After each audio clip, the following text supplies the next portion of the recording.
Magandang araw mga kaibigan. Sa relasyon, ang tiwala ay pundasyon ng pagmamahalan. Ngunit paano kung ang tiwalang iyon ay masira dahil sa takot at hinala? Ito ang kwento ng mag-asawang sina Arman at Mila na dumaan sa matinding pagsubok nang mawalay sila sa isa't isa. Si Arman ay waiter sa isang restaurant sa Maynila. Siya ay masipag at mapagkakatiwalaan. Si Mila naman, ang kanyang masayahing asawa, ay iniwan ang trabaho sa lungsod para alagaan ang kanilang anak sa probinsya. Sa simula, maayos ang kanilang pagsasama, ngunit nang magkalayo sila, unti-unting nag-ugat ang hinala ni Mila na may itinatago si Arman. Hello, mahal. Hindi ko gusto ang magkalayo tayo. Pero kailangan nating magsakripisyo.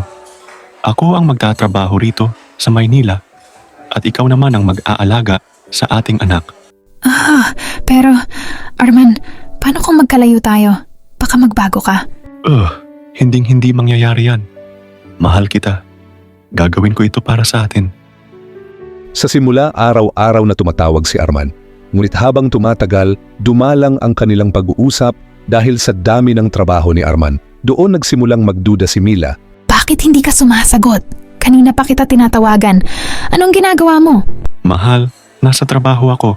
Hindi kita nasagot agad dahil napakaraming customers. Hindi nasiyahan si Mila sa sagot ni Arman. Sa tuwing hindi siya sinasagot nito, iniisip niyang may iba ng dahilan. Isang gabi, hindi makatiis si Mila. Tumawag siya sa boss ni Arman na si Ma'am Ana.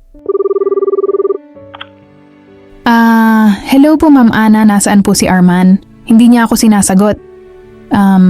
May iba ba siyang kasama? Hello, Mila. Nasa trabaho si Arman. Nagpagupit lang siya kanina pagkatapos ng trabaho. Huwag kang mag-isip ng masama. Bakit hindi niya sinasabi sa akin? Bakit parang may itinatago siya? Samantala si Arman ay hirap na sa sitwasyon.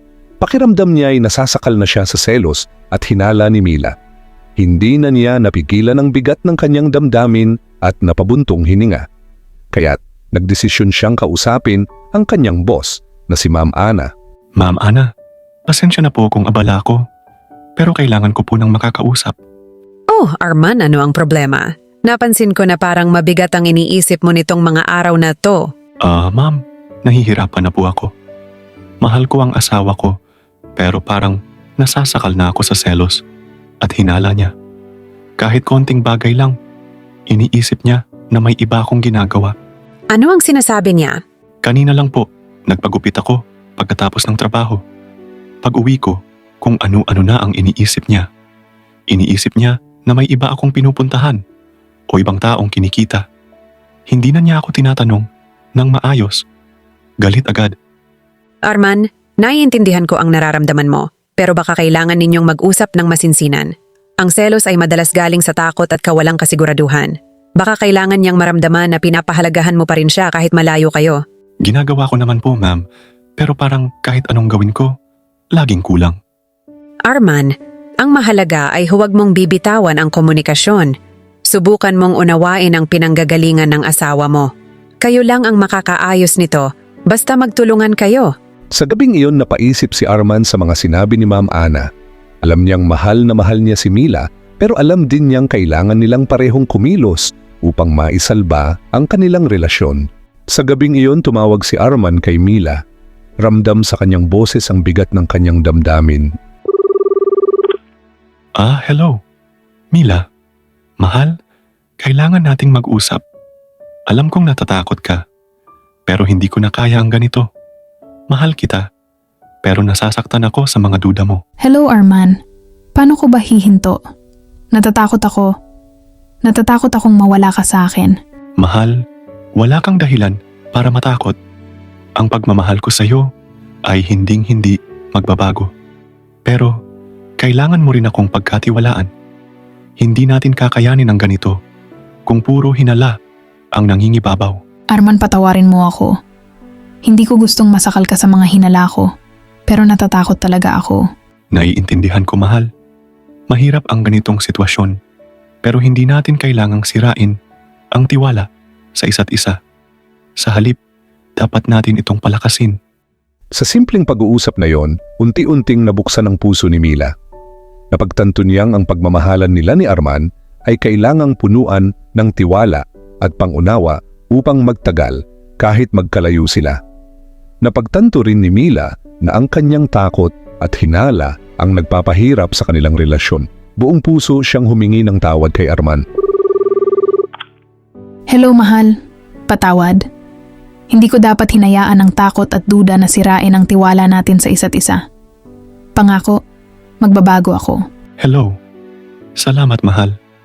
Huwag kang mag-alala. Gagawin ko rin ang lahat para mas mapatatag ang ating relasyon. Hindi tayo susuko. Sa gabing iyon, natutunan ni Arman at Mila na ang tiwala ang tunay na pundasyon ng isang matatag na pagsasama kahit pa sila'y magkalayo.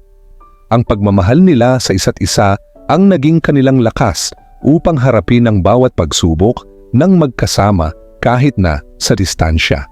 Sa wakas, natutunan ni Arman at Mila na ang tiwala ay hindi dapat mawala kahit pa sila'y magkalayo. Ang pagmamahalan nila ang naging sandigan upang mapanatili ang kanilang relasyon.